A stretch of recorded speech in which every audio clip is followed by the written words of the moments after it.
This is the original podcast edition of The Guild of the Cowry Catchers by Abigail Hilton, now part of the complete Pirates of Wefrevane series. The books are available as audiobooks, ebooks, and paperbacks. This podcast originally aired from 2010 to 2014. Stick around after the story for commentary from me, the author, more than a decade later. Gawain, the non-Grishnards of Gawain,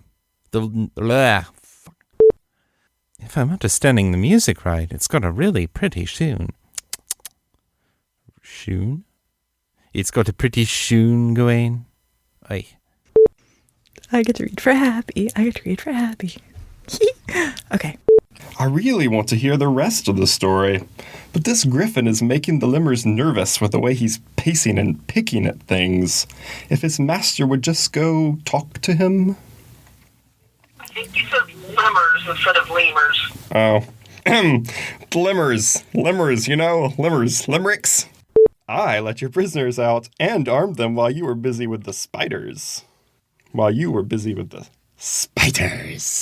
Even the ones who deserve it. Even if you're killing really bad shells, you get tired of it. Sometimes you just like to save someone instead. Even the ones who really deserve it. No, that word isn't in there. Really, really, really deserve it. Even the ones who... There may come a day when Grishnards no longer feel that they need one Pegasus, two Pegasuses. I guess you can't say Pegasuses, because then you'll start muttering to yourself about your precious. The Pegasus stamped his foot in a sharp crack against the deck. We expect you to help. We feel you are partially responsible for this mess. God, I sound like Worf. Oh, help me. Silvio hopped down, and they both crouched on the floor, taking deep breaths through their wet cloth masks.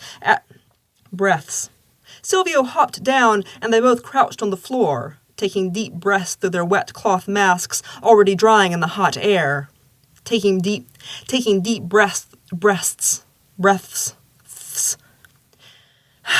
Taking deep breaths. Yes. You go, a car. As opposed to the Chevy Nova, no-go. Major Minor is being converted to a Grishnard celibate. A Grishnard celibate. Lots of celibate. It'd be boring, totally boring. You wouldn't like it there. We are recruiting. No more raping. No more. How dare you attack a temple ship, you filthy inbred dog pizzles! You son of a goat! And a desperate whore! I'll have your heads on spikes! I'll drink your blood and use your skins for canvas! I'll cut off your manhood and feed it to the goats! We'll use your skulls to hold our grog! I'll drink your... Heads! Walls! I love that. Okay, so who has been that yellow fawn? I was yellow before, wasn't I? No, I was green. You were yellow. Okay, Abby. Retake. This is probably the fastest I've ever turned around audio, so feel honored. Hello, Abby. I am back with my next installment of Lines for Gawain, our dashing privateer, revolutionary, philosopher, bookmaker, etc. Martial artist, ninja, awesome dude. Oh, Sylvie. Porno outtakes. They were laughing when Gerard opened the door. I'd like a word with you two up on the quarterdeck when you're done eating. See, I can actually say quarterdeck because I don't have to pronounce that second R because I'm British. Ha! Take that, Abby. It seems likely that wyverns also prefer the warmer water. Gawain, the truth about wyverns. The truth about wyverns is that they prefer the warmer water. Chapter 15. Fluffy. That's not my line, I just like saying Fluffy. Fluffy. Fluffy. This is my dog, Fluffy. This is my Silvio. Isn't he fluffy? He's so cute and fluffy. Fluffy, fluffy, fluffy. Okay, I think I've got that out of my system now. Chapter 15. Fluffy. The term fire dancer is a reference to the settlements near these lava flows where this fighting style developed. And I know that because I'm a fire dancer. Like a boss. Nix, get out. Get out. The young cat invader. Now it's recording us, okay? And the little lines are how loud it's recording. Mm-hmm. So, you want to speak clearly? Okay. And you don't want to move around in your seat too much? Or shuffle the papers? Okay. Okay.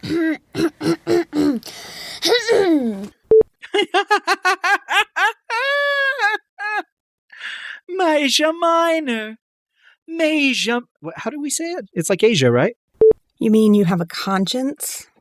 Tucked under everything else at the back of his linen closet. Sort of small and desiccated. Like a dead spider. Or an old man's penis. I don't know where that came from. Okay. Yay. Lou tells Gerard about sex. My favorite. Not my chocolates. Take my pelt, but not my chocolates. You're not putting sex. Manual, supplied Lou, said with a smirk. I hope that sounded smirking. A sex manual. A sex manual. I just like saying sex manual. They judge each other according to species proximity to Grishnards and contribute to the system that abuses them. Ooh, internalized racism. We know all about that one. Let me get this straight. You made them feel less superior and more guilty, and you wonder why nobody's buying. God, this sounds like America. You might be able to pull off a tall Ocelon. That's what she said. Should I start now? Yeah, whenever you're ready. My face hurts. All right, go ahead. Oh my gosh, my face hurts. Well, It seriously does. Well, I'm pretty sure he saved my life once. Face. Now you're just recording nothing. I know. A girly boy voice? It was the part you were born to play, baby. I have a nasal voice to begin with, don't I? Do you? Only when you're imitating Stephen King. Let's hear it. I thought you might... I'm doing it Thurston Howell the Third now, That's aren't fine. I? You're A Grishnard, a Foxling, a Leopon, a Leon, and an Ocelon walk into a bar. Stop me if you've heard this one. Hiss before you say it, almost as if you're just spit down on them. They don't even deserve to be here. Okay, I think I'm ready. All right. Man, it's hot as blazes in here. Abby, your recording closet is hot. Oh, there's a noise. How irritating. A low hum. How fucking annoying. And it continues. Oh, that's really irritating. I wonder if they have decided to mow the grass. How utterly obnoxious. I wonder if you can hear it in here. Oh, it stops. All right. If the assholes upstairs will stay out of the shower and quit stomping around, I can record lines. I think you're messing with me, Abby. I recorded these lines before. I remember specifically all this coughing and gagging. We heard the old ones were going to sell you to the Sea-Watch. Okay, that's kind of funny. Well, do it. Like, be dramatic. We heard the old ones were going to sell you to the Sea-Watch. Be slightly less dramatic. You told me to be dramatic. No, but this is, it's doing it different ways, so you can see which way is best. Definitely not that way. You're Sylvia Lumiere. Do it without giggling. I'm sorry. I can't. You're Sylvia Lumiere. That's how you pronounce it. We've never been on a ship. That was good. Do it once or twice more. We've never been on a ship. Once more? It's like when I'm asking you to read more story. They were in the front with the driver. Try and do it in a deeper voice. Remember that time? Remember that time when you were the boy and Katie was the girl? Try doing your boy voice. See if that works. Okay.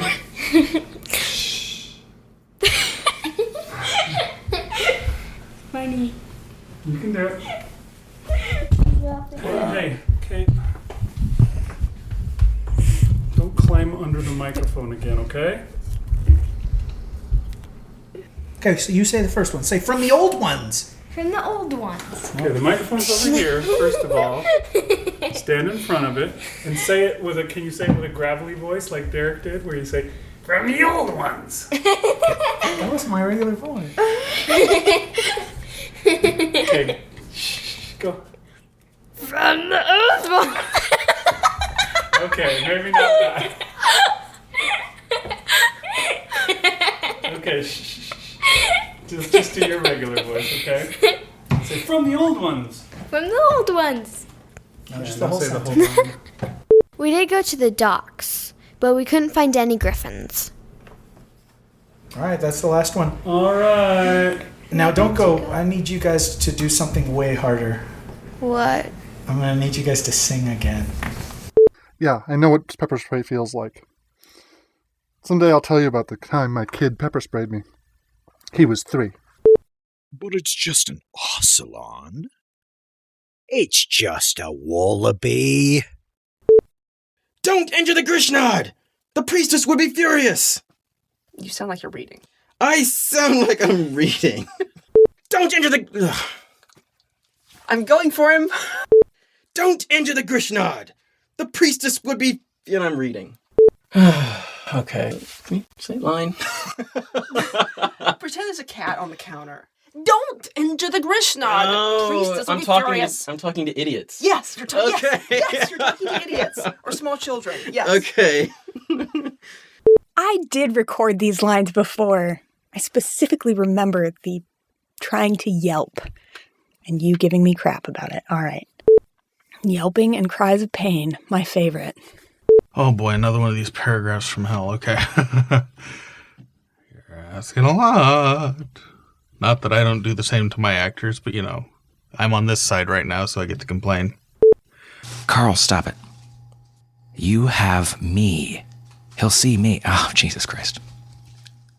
That's what you get for leaving a bag close by when you're trying to record. He'll see me. He'd better. Oh, a siren. Great. Oh, Baltimore. First, I thought Sir might like to know that Ocelon Town is burning. The Sea Watch have appeared, as opposed to disappeared. The Sea Watch believe they're hiding in Ocelon Town and hope to drive them out. The fire appears to disappear. Yes, sir. On a fairly large scale, from what I'm told. Yes, sir. Seems I need a drink. Fairly large drink. Farrell. Oh, it's Pharrell. Is it? Is it really? Enough of this nonsense. You've got employees and merchandise in Ocelon Town and in the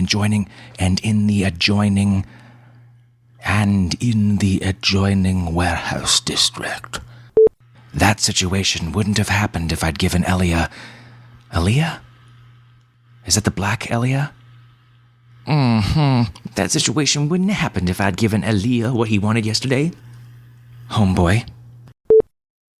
And I'm back. This is 2026 Abby, coming to you with a few thoughts on the end of this book.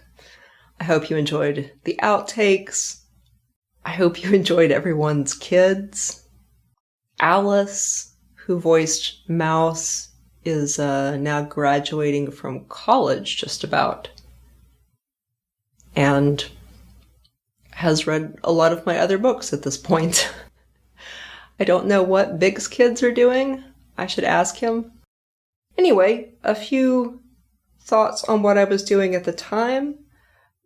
This would have been in 2012 and 2013 would have been the production for this part of the story. I would have been writing it while I was working in the ICU, but this would have been 2012 and 13. So I was in my second and third year of anesthesia practice. I was firmly established as a locums by this point, still learning, most definitely still learning how to be a locums, but I specialized in travel. So I covered anesthesia needs for hospitals that required help.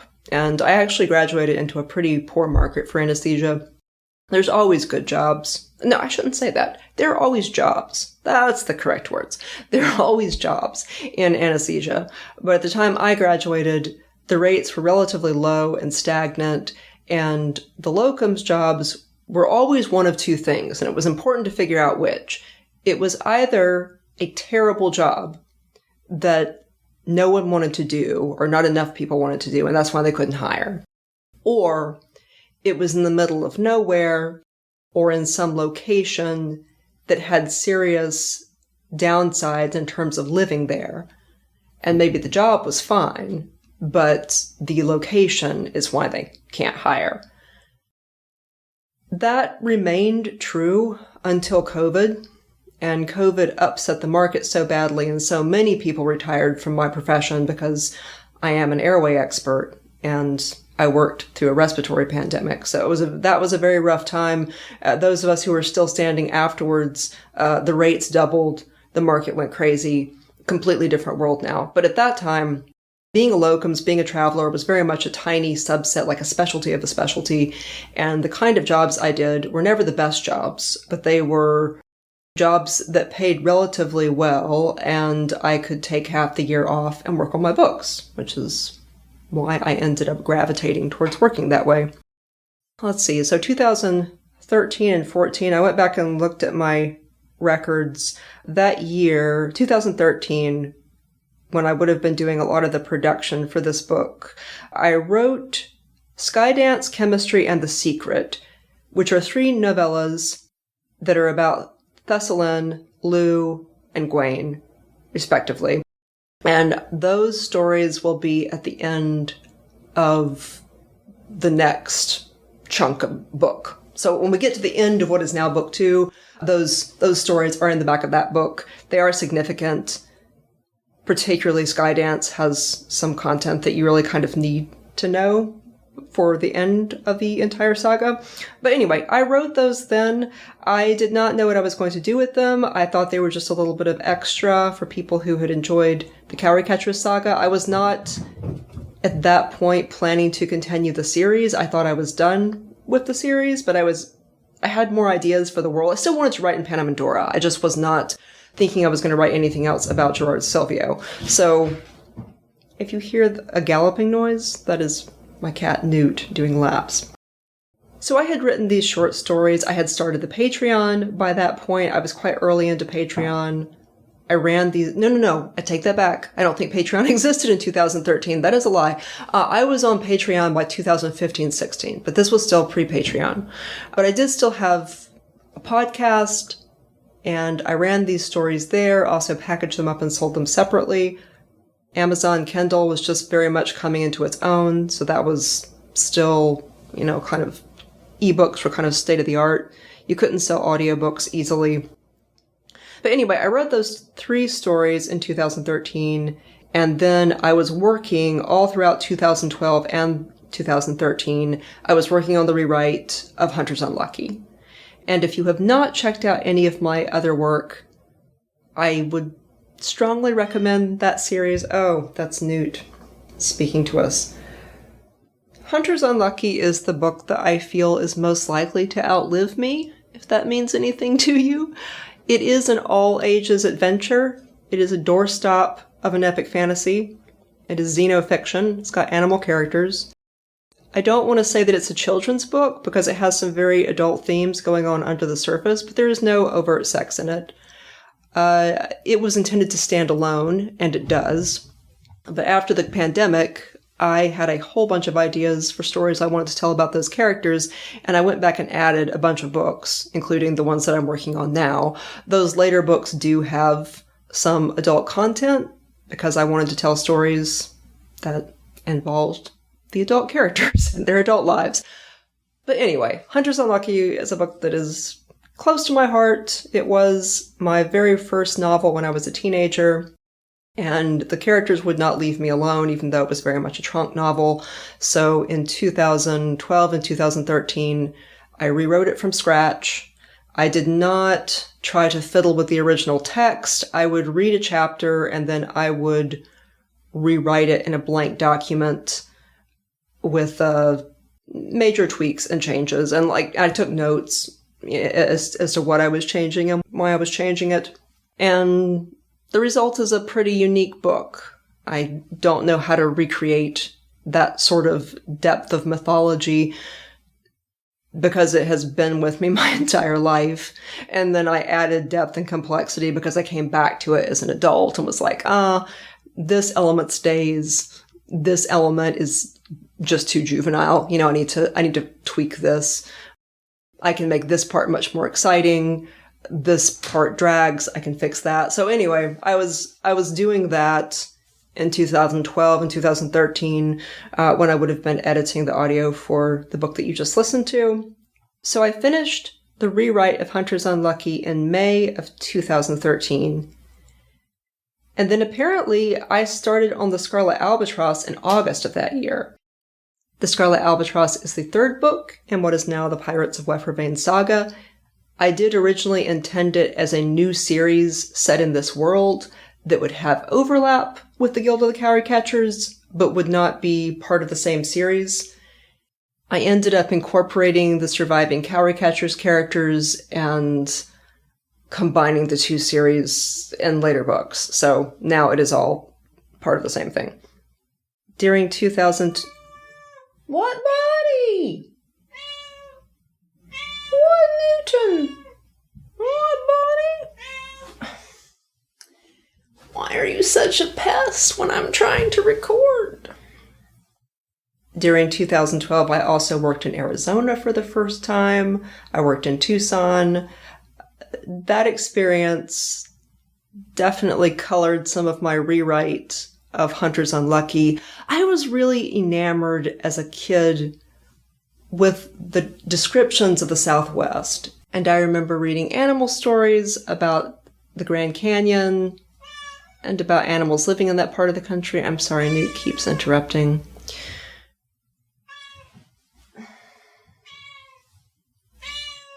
Come here. Come here. And I remember reading stories about the Grand Canyon and animals living in that part of the country. And for whatever reason, I just really absorbed descriptions of that topography. So if you read Hunters Unlucky, you will definitely find the slot canyons and the cliffs and even the color of the rock being similar to the sandstone slot canyons of that part of the country. I just, for whatever reason, my brain fastened on it as this kind of fantastical setting. But the thing is, it's real. It is actually a real place. And so when I was working in Tucson, I would go out most weekends, certainly whenever I had a long weekend, and just explore the state. And that experience certainly informed other parts of my writing, particularly in Hunters Unlucky, but also in some of my other books that describe topography that is like the Southwest United States. So yeah, I did some coverage in Tucson. It was a very lovely town. The job had some downsides to it. Many of these kinds of jobs that I did at the time were burnout jobs. So you could do them for, those contracts were typically like 3 to 6 months. And then you had just had enough of that particular place. I did also a lot of small stuff around the Orlando area. I worked in some very sketchy places, frankly, around the Orlando area. And again, there was a reason why they couldn't find people to sign on to these places long term, but I gave them interim coverage. And then in 2013, I started covering Fort Tillamook, Oregon. So back in the direction where I had done my training, I had done my training in Portland and had moved back to Florida afterward because the cost of living and job market were a bit better. But I never forgot Portland. I enjoy many things about that area. So when I saw a need in Tillamook, I applied for that job. It was definitely a very hard job. When I first went out there, me and the anesthesiologists who were covering out there, well, that's Newt. He wants to get down and make a lot of noise, but I'm making him sit in my lap because he's slightly quieter. Me and this one other guy covered that hospital, that critical access hospital, every other night and every other weekend on call for 6 months. The other guy was about my age. We were both in our 30s. He was only, I think, 2 years out of school. He might have been only 1 year out of school, actually. I had slightly more experience than him. Neither one of us had ever covered a rural hospital month on month on month like that. Skill-wise and academically, we were well suited to the job. We were both strong providers. We could do it. We were young enough to do it. But looking back, that was like agreeing to that sort of coverage is just nuts. Agreeing to be on call every night or every other night at a place that has a busy OB service and is guaranteed to have you up in the middle of the night and then doing cases in the operating room the next day is just crazy. But that was expected of a lot of rural anesthesia providers at that time and is still expected in many places. And I maintain that it's unsafe. I have done it before. I know what it takes, and it takes everything. It just takes everything that you've got, and you can maybe give it 150% and still do a good job when you're in your 30s or your 20s, I guess. Although very few people have anesthesia credentials to practice in their 20s. Most of us, it takes our 20s just to have the training and enough experience to go somewhere like that. But it was good experience for me in that I went on to do a lot of rural coverage, a lot of solo coverage, and it was a pretty good place to get my feet wet. It was quite busy. I encountered a lot of different situations for the first time there that I would encounter over and over again at rural hospitals in other parts of the country. And, I got used to having no backup because if you're on call every other night and every other weekend, your opposite number, you can't be calling them for backup because they were on call last night. They're asleep. And if it's the weekend, they probably left town because they're tired of being there. So yeah, I lived right next door to the hospital and actually stayed in a rental house for a little while. These are also jobs that they pay you a good rate. Although I look back on what they paid me and I'm like, well, actually, that was not a very good rate. But you know what? It was adequate at the time. It was competitive for what was available at the time. But they also pay for your lodging. They pay for your travel. So you just show up and work. And for a period of that time, when I was there for like 6 months unbroken, they did put me in a rental house. I did have some experiences there that I will probably tell on and off for the rest of my life. I've told them to anesthesia students when trying to illustrate various things, but I did have the experience there of having the ER call me and say, we've got a bicycle versus motor vehicle collision, and we're trying to intubate the patient in the ambulance. The ambulance is on its way in, and we have been unsuccessful. Can you meet us in the ambulance bay? And this was right around evening. That was the time when I was in the rental house. So I was about 10 minutes from the hospital. And it was dear o'clock in rural Oregon. And I drove hell for leather from that little house to the hospital, just hoping that I would not hit a deer, because it was a bad time to be driving fast. Bad time to be speeding on those little roads. But I did not hit a deer. And I came running in my street clothes, no time to change. Most of us are not accustomed to practicing in our street clothes. There's just something that feels weird about it. But I came running in my lanyard and my street clothes and got there at about the same time as the ambulance. And I intubated the patient successfully. It was a follow the bubbles situation. So I looked in this person's mouth. It was all blood in there. They had already tried several times. So the delicate tissue had been hit several times with the tube and was bleeding. He was also bleeding because he had just been hit by a car. But I got it in the right place, and I was very sure. ERs don't have regular capnography. So in the OR, or I shouldn't say that. Most ERs don't have regular capnography. So in the operating room, we have CO2 detection, which is what capnography is, that will sense CO2. So when you put the endotracheal tube in, there's two places you can be. You can be in the right place, which is in the trachea, or you can be in the wrong place, which is the esophagus. And ventilating the esophagus will not help your patient in any way. So when you're intubating in a bloody situation like that, everyone wants to see proof that you are in the right hole. And there's several different kinds of proof. Fog in the tube is proof. You listen with a stethoscope to hear the lung sounds. But the most definitive proof is a regular capnography waveform so that you're ventilating and you're seeing CO2 come out.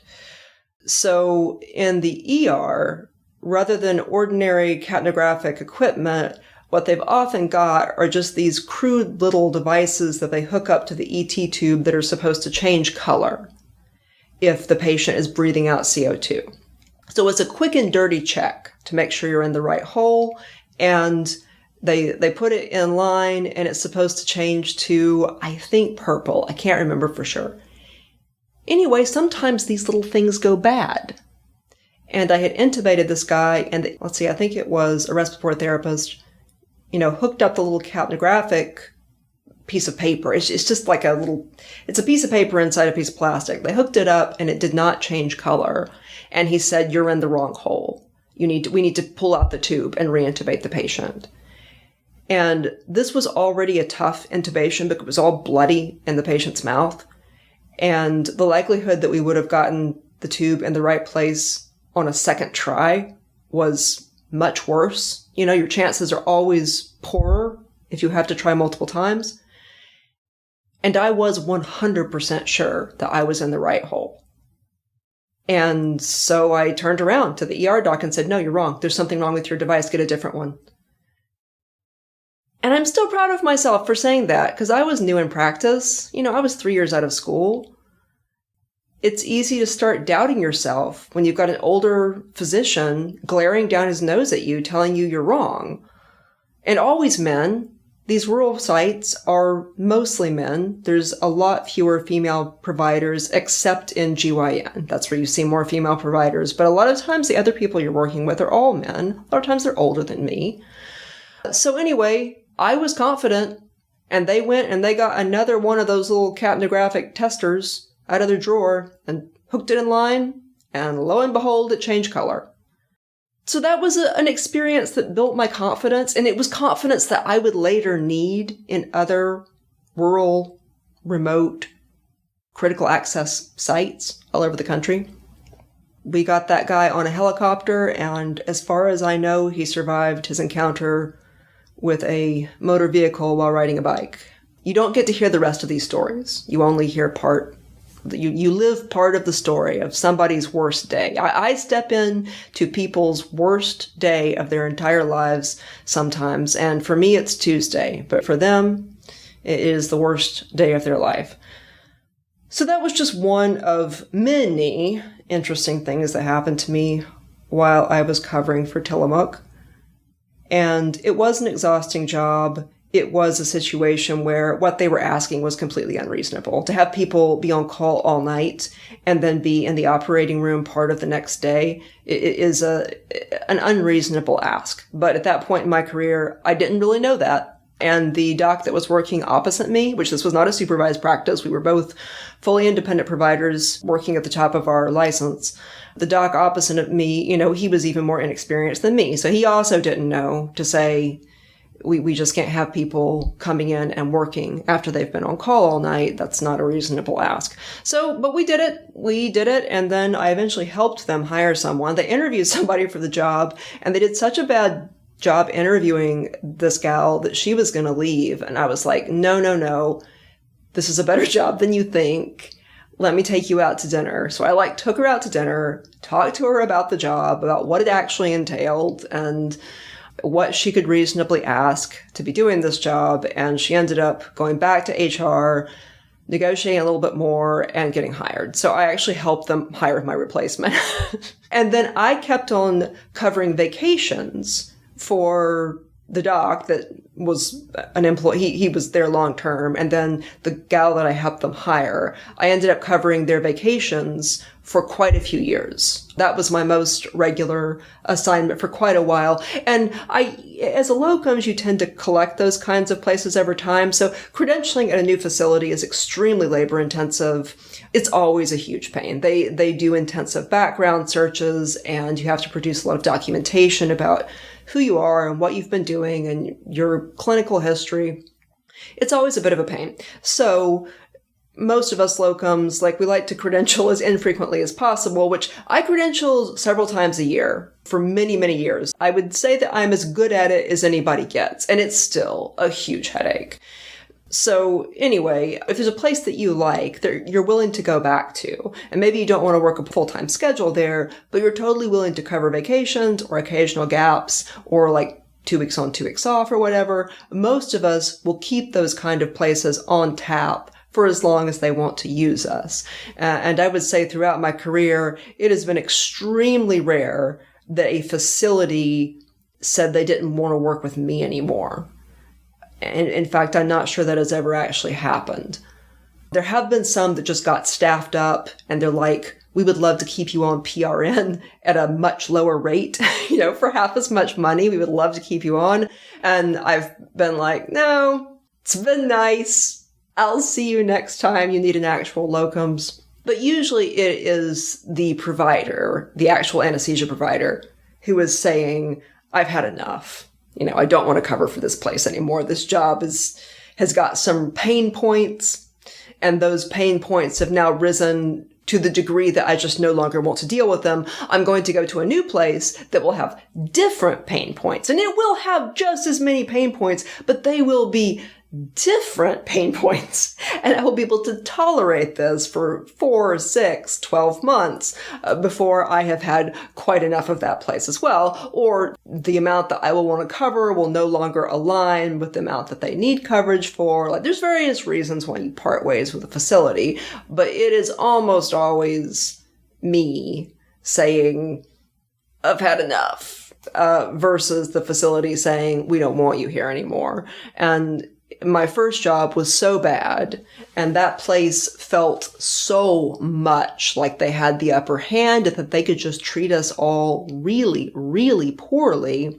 They just let us know in so many ways that we were just cogs in a wheel to them and utterly interchangeable and expendable. That attitude from my first employer really colored how I approach work in the future, such that I just didn't work for places who behaved as though I needed them and they didn't really need me. So I exclusively have worked for places that clearly need me more than I need them. And I find that work relationship is preferable, even though it means that I never see the very best jobs. And some of the jobs I've done have been quite difficult. Some of them have been asking for things that were really too much. Working 18 hours becomes unsafe. Working in the day after you've been awake all night on call or in labor and delivery emergencies is not safe or ideal. So sometimes those kinds of demands from the facility are what caused me to eventually say, I've had enough. I'm too tired to keep doing this, and I feel that what you're asking is unreasonable. But anyway, I have had an interesting career, and I would say that Tillamook, which I started working in 2013 when I was editing the audio for this book, that was a really important stepping stone for me because it was the first time I had worked solo with no backup. And during the day, there were 2 of us there, but at night, on weekends, your counterparty left town very often, so you were alone. So the buck stops with you in that situation, buck stops with me. There is nobody else to ask for advice. You're going to be presented with situations.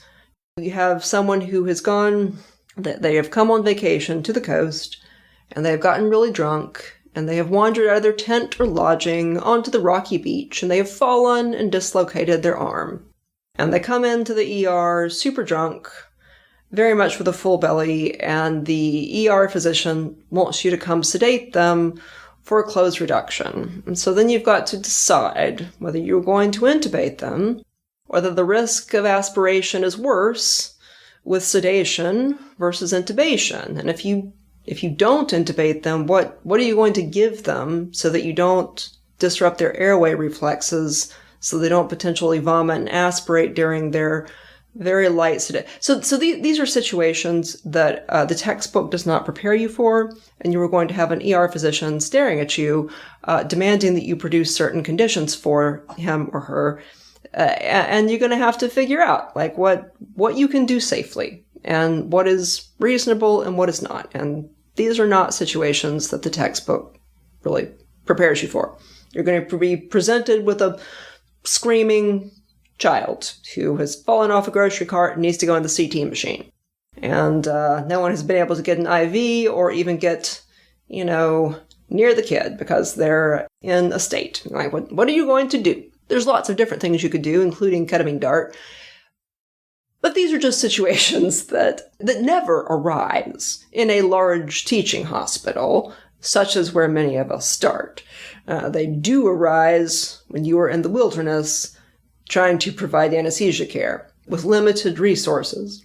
So that's some of what I was doing while I was producing this book. Typically, I created a little recording studio for myself in my apartment in Winter Park. So I kept a little 1,000 square foot apartment in Florida during all of this time. And I was home about half the time, and I would do all of my recording there. So when I was producing audio in Arizona or the Oregon coast or, wherever else I was working, I would have all of the audio on my computer, and I would just be doing the actual production part, which does not involve being in front of a microphone. And I would record all my lines when I was home in between those trips.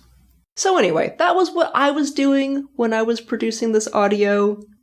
Coming up, we have the last portion of the original Cowry Catchers saga, which goes through book 2 of what is the current Pirates of Wefervain series. This next book, or this next section, is also the last part of the full cast portion of the story. I feel like all of us had gotten pretty comfortable with our characters by this point in the story. I had gotten pretty comfortable with my audio production style, with my scoring style. And yeah, we will proceed into the finale of this story. I hope you enjoy what's coming next.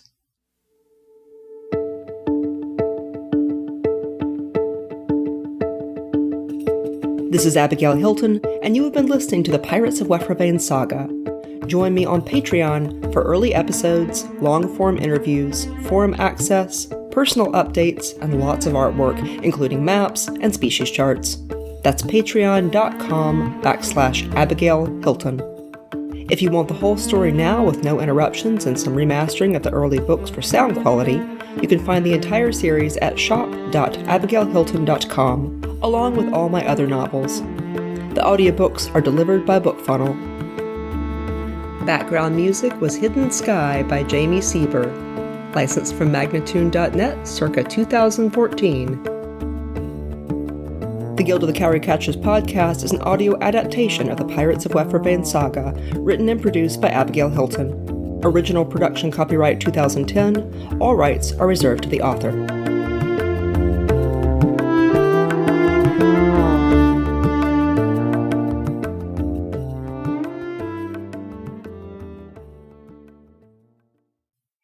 Newt, don't make the noises. Stop it.